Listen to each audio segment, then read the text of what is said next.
I had low expectations for Ridley Scott's Gladiator II to the point that I skipped the film in the cinemas because I saw that god-awful trailer with Frank Ocean's song cut to it that just felt horribly, horribly out of place.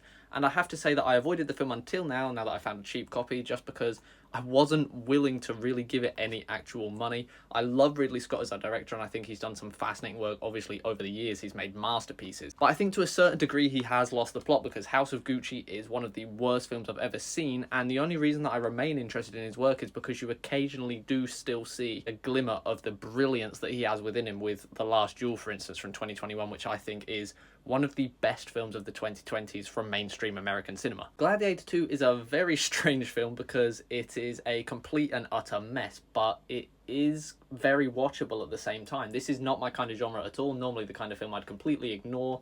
I only watched it because Ridley Scott was involved, and I like Denzel Washington as well. I have to say that considering that this film is 145 minutes in length, it actually went by very quickly, which is a major compliment in and of itself, considering how I usually fare with this genre. This is a schlocky and trashy film. It's not particularly well made. The characters are paper thin. A lot of the performances are terrible. The twins are two of the most annoying characters I've seen in any film in quite some time, and yet there's something to this that's very watchable. There's the silliness of some of the set pieces that's great fun. There's the very visceral and bloodthirsty, pulpy violence that is fun and entertaining. There's the poor Mescal performance, which has very little going on with it, but is so quiet and so subdued and so one note in terms of his character is just pure rage that it ends up being interesting for some reason. The same applies to Denzel Washington, who is really hamming it up, but he's so charismatic, and even though his performance isn't actually good by any kind of normal metric, it is really entertaining. So I don't know, this is a film I'm very conflicted about. It's entertaining, yes, but do I think it's good?